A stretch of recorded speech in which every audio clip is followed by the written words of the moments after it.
Senior सहाफ़ी और तज़ियाकार नुसरत जावेद के मुताबिक गुज़िश्ता हफ्ते के आखिरी कॉलम में आपसे किए वादे को निभाने के लिए मैंने इसराइल का पाकिस्तान और सऊदी अरब के माबैन हुए दिफाई मुआहिदों के बारे में मौक़िफ़ जानने की मुसलसल कोशिश की है।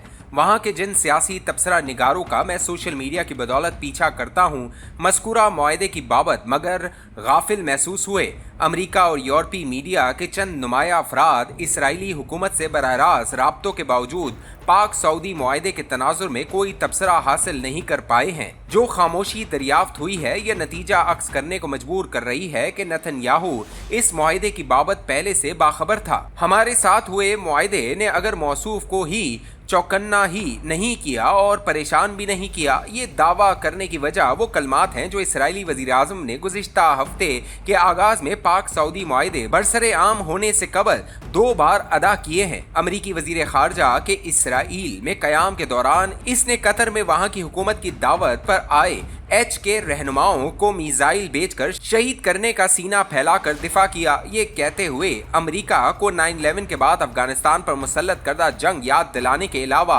इस ऑपरेशन का भी जिक्र किया जो अमरीकी कमांडोज ने पाकिस्तान की फिजाओं में घुस आने के बाद OBL के खिलाफ किया था। एच को इसने अलकायदा और OBL की तरह इसराइल की कौमी सलामती के लिए खतरा करार देने के अलावा दहशतगर्द तंजीम भी ठहराया। मिस्र रहा कि वो इन दहशतगर्दों के खिलाफ किसी भी मुल्क में घुसकर जारहाना कार्रवाइयों से बाज नहीं आएगा।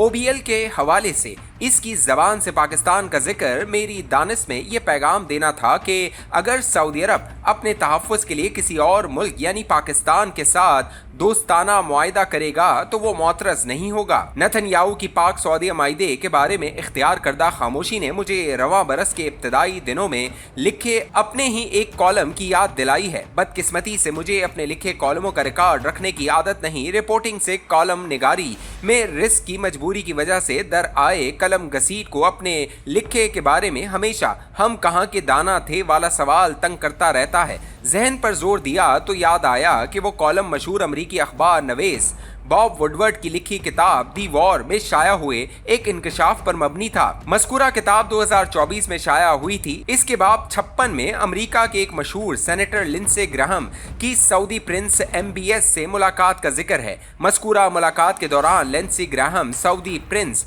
को इस अमर पर कायल करता रहा कि वो बाइडन इंतजामिया के होते हुए इसराइल को तस्लीम करने के बाद अमेरिका से अपने तहफ़्फ़ुज़ के लिए एटमी छड़ी हासिल कर ले। ग्राहम का ख्याल था कि बाइडन की सदारती इंतखाबात में हार यकीनी है। इसकी जगह ट्रंप आ गया तो अमेरिका के लिए सऊदी अरब को अमेरिका के लिए 2 मरकजी जमातों के इत्तेफाक के साथ सऊदी अरब को एटमी छतरी फराम करना नामुमकिन हो जाएगा। ग्राहम के लामुतनाही दलाइल से उकताकर प्रिंस मोहम्मद बिन सलमान ने अपने एक खादिम को एक थैला लाने को कहा। इस थैले में बर्नर फोन थे। ये ऐसे फोन होते हैं जिन्हें कभी कभार इस्तेमाल करने के बाद तारीखी रिकॉर्ड से बचाने के लिए तबाह कर दिया जाता है। माविन ने थैले को प्रिंस के सुपुर्द कर दिया तो मोहम्मद बिन सलमान ने इसमें से छान कर एक फोन निकाला जिस पर ट्रंप 45 लिखा हुआ था।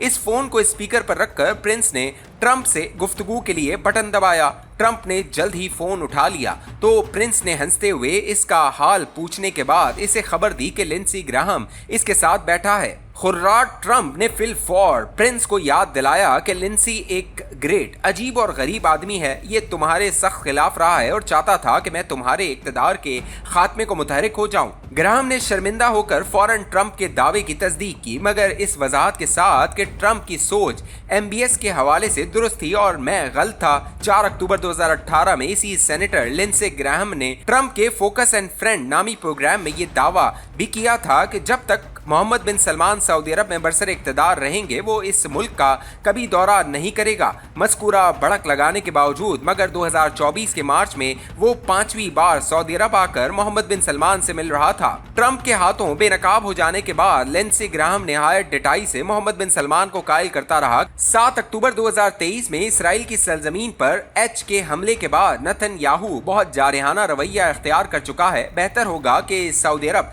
अमेरिका से दिफाई मुआहिदे की बदौलत खुद को महफूज बना ले। मोहम्मद बिन सलमान ने इसकी तजवीज को ये कहते हुए रद्द कर दिया कि 7 अक्टूबर के बाद नेतन्याहू ने जो रवैया इख्तियार कर रखा है, इसके होते हुए वो इसराइल को तस्लीम करने के बाद अमेरिका से दिफाई मुआहदा करने के काबिल ही नहीं रहा।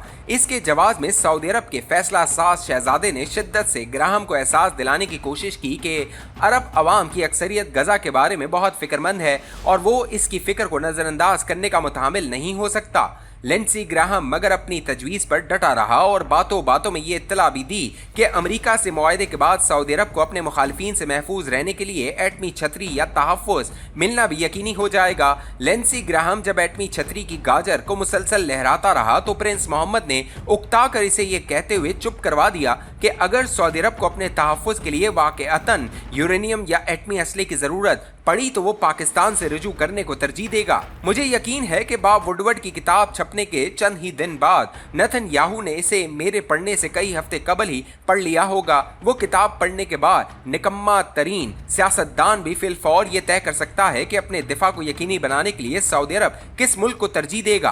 पाकिस्तान और सऊदी अरब के दरमियान माजी के ताल्लुकात भी इस तनाजुर में सिर्फ पाकिस्तान का नाम ही उजागर करेंगे। नेतन्याहू की पाक सऊदी दिफाई मुआहदे के बारे में खामोशी ने लिहाजा मुझे हरगिज हैरान नहीं किया है।